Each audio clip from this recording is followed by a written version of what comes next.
bí ọ Al-Mushraf 600 yà ibi tí Muhammadu ti wọṣọ obìnrin tó dẹ̀ ń jó tó tán wọ́n máa ń jó ní ilé ijó yẹn pátá tó ṣùgbọ́n gbé àgbéjáde sẹ́yìn fọwọ́ ms láyé yẹn. ó dà pé Al-Mushraf 600 ní ms ẹgbẹ́jáde àní ibi tí Muhammadu ti wọṣọ obìnrin olówó èkó dókítà lè máa mọ̀ Muhammadu ló kọ́kọ́ ṣe bí Bobrisky ó wọṣọ obìnrin tó ń jó báyìí tó ń jó sáyìṣà lọ́rùn mo gbọ́ olówó èkó. ẹ jẹ́ kàkà fún yín ms ẹgbẹ́ síta kílẹ̀ kínní kan wọ́n fún mẹ́sẹ̀. Mufrad ó dàbí 600 ní Mufrad 600 yà. ìyẹn nìkan lọ jọ yín lójú ní gbogbo ohun tá à ti ń kà fún yín pé mo mọ̀ ọ́ gómìnà wọ́n ní pípé pátákó pa ẹ má wọ ẹ ní sùúrù náà ẹ má ti ẹ máa débẹ̀ padà ẹ jẹ́ kàkà bó ṣe múra bí Bobrisky fún yín kẹ́lẹ́ mọ̀ pé gbogbo ẹ̀ a máa lọ bẹ̀ ms sáré kà á. Saheed Ibn Saad reported that Uthman and Saheed ló bá ṣàlàyé pé Uthman wípé Aisha told him that Abubakar asked for permission to come into the messenger. Abubakar fẹ́ wọlé ó wá ń béèrè ààyè lọ́wọ́ Muhammadu pé ṣé mo lè wọlé olówó orí ọkọ Aisha. While he was lying on Aisha's bed. Muhammadu dẹ̀ sùn sórí ibùsùn Aisha ó gbórí Aisha lẹ́sẹ̀. Wearing Aisha's woolen shirt. Muhammadu ṣe kí ni o akànbí tẹ bá ní fọ́tò ṣàkànbí ti já wọ́n ti dúró pa. A guest in your life has violated our sexually suggestive content policy. So Aisha Muhammadu ṣe kí ni Muhammadu wọṣọ Aisha ms gbé síbẹ̀ kọ́ àwọn èèyàn rí nǹkan tẹ̀ ká àwọn èèyàn rí. So ẹgbẹ́ kan bí wọlé padà ṣá. Muhammadu ṣe kí ni ó wọṣọ Aisha. ṣe mo báwọn Bobrisky ṣe máa ń wọṣọ ọkùnrin yẹn. Honey, why tó ń wọṣọ obìnrin Muhammadu wọṣọ of Aisha's bed. wọṣọ Aisha wọ́n á ṣe kí ni ó wá ń jó bígbà tó wà ń lé jó Muhammadu wá ń jó pẹ̀lú pátá pupa yẹn ṣe gẹ́ẹ̀tì.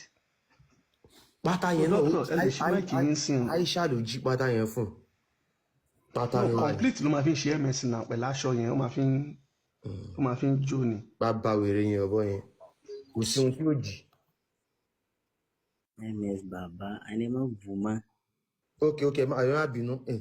ẹgbẹ́ yẹn ẹni ká mọ̀ pé àlá lọ́lọ́ dókítà ṣe kọ́ gbogbo àwọn kìíní ilé ìṣàkẹ́ lọ ṣèwádìí yín ṣá. gbogbo tẹ̀ ń sọ ṣe ń gbọ́ one ẹ̀kọ́ kọ́ ló ó jí pátá pupa ẹ̀ ń gbọ́ lọ́dọ̀ tí yẹn. ms wo bí akànbí wà mẹ́kẹ́ gbá kànbí. ọ̀dọ̀ tí wàá kọ́ fáàtì là ń sọ fún yín a ò parọ́. fáàtì wọn sọ náà mò ń sọ fún yín ṣe ń gbọ́ kìí ṣe pátá pupa bẹ́ẹ̀ tó gbé wá nǹkan ní velvet cloth ṣódà kọ pàǹtì ń bẹ̀. ó jí àbí kò jí. ṣé wọ́n sọ pé ó jí. ó jalè ẹ ṣe sùúrù ànábì ò jalè. ẹ dúró dókítà. ó jalè ń bẹ̀ yẹn ó jalè ń bẹ̀ yẹn. dókítà Yorùbá ni. lọ́dọ̀ tèmi ms gan dọ́ọ̀lù wa náà ẹ kàlẹ̀ tàbárí náà nítorí ti jábọ̀ ọmọdún sí i ẹ má dọ́ọ̀ mi. dókítà. èèyàn kan ló jí ilé kéwú ló ti wú. àwọn Yorùbá sọ wípé ọmọ tó bá jalè lẹ́ẹ̀kan tó bá da aṣọ àwọn èèyàn wa tó wà ní comment section ẹ lè bá mi parí òwe yẹn. aṣọ olè ló dàbúrà. aṣọ olè ló dàbúrà. aṣọ olè ló dàbúrà ó lè ní. ṣe get ó lè ní Muhammadu ẹ̀yin èèyàn wa.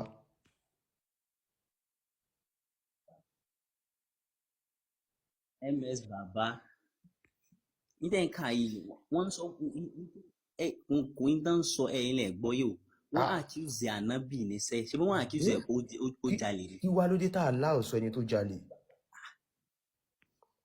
kí ló dé tó aláǹsọ fún mi pé ànábì Muhammad pé kìí ṣe ẹni tó lè ja olè. dókítà ms ẹ̀ka ilé náà ìgé ẹ̀ka ilé fún ẹgbẹ́ sókè ẹgbẹ́ sókè. dókítà oyèwọlé this Al-Tabari volume 9 page 31. Al-Tabari ẹsẹ̀ kẹsàn-án orí 31 ó yẹ ẹjẹ àlọ. sẹ́nu òru wà ní Muslim drag Muhammad as thief. àwọn mùsùlùmí wọ́n wá Muhammadu níwọ̀kúwọ̀ tó jalè bẹ́ẹ̀ ni. èmi gan pé ń táìmù yìí kí n má ti lọ sùn ẹ máa gbọ́ ẹ yẹ kí n kà. They raided us in our settlement. Àwọn Muhammadu lọ digunjalè níbi tí àwọn arákùnrin ẹbí ṣe gbùgbé. Though we were men who retaliated. Lóòótọ́ àwọn ọkùnrin bí ọkùnrin wà tó sọ pé Muhammadu kò ní já wa lólè lọ́nbí. This is the end of Abuwaja report. Ibi ni Abuwaja parí ìròyìn tiẹ̀ sí. To return to the report of Amir bin Shuaib. Ká padà sí ìròyìn Amir bin Shuaib. After the messenger of Allah had completed the return of the captives of Uneya to their families. lẹ́yìn tí Muhammadu ti lọ dá àwọn ẹrù kan padà fáwọn mọ̀lẹ́bí Uneya tó lọ gbé fún wọn tán tó ń sá lọ. He rode away, Muhammadu bá ń dú lọ ẹlẹ́ẹ̀lẹ́. and the people followed him, wọ́n bá ń lé Muhammadu ẹ bá mi kí gbé olè o. saying, ẹ gbà wá.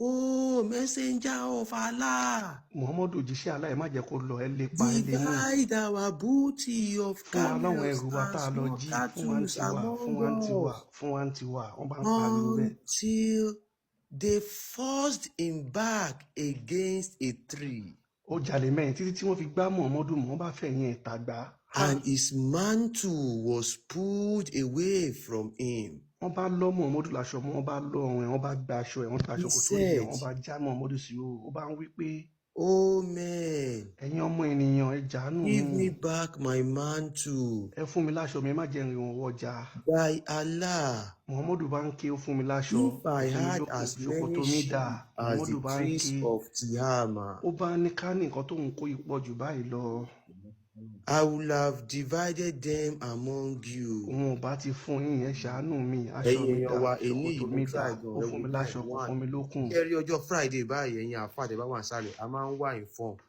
Ẹ̀yin náà bá lè máa wá lọ́jọ́ Friday. Ọjọ́ Friday ó pọ̀, a máa wá lọ́jọ́ Friday. A máa ń wá ní weekdays náà, a máa wá, a lè wá Saturday, a lè wá lọ́la, a lè wá lọ́túnla, a lè wá ms baba. but Friday is 100% certain. Friday Doctor, hold on, Doctor, hold on, ẹ ṣé. MS bàbá dúpẹ́ lọ́wọ́ yín. Èní lọ́jọ́ ọdún, àwọn àyà tẹ́ ń bá wa sọ̀kalẹ̀ yìí, irúnmọlẹ̀ á wà pẹ̀lú yín. Ẹ ṣé. Tá bá ti ń dárúkọ àwọn ànábì wa bẹ́ẹ̀ yẹn, ẹ jọ̀ọ́ jẹ́ ká máa ṣe sallallahu alaihi wasallam. Kí ẹ̀mí ọlá kó gùn ọ́. Ẹ ṣeun. Ṣé rí pé dókítà àṣírí gbogbo àwọn nǹkan tá a bá fún yín, a máa ń sọ pẹ̀lú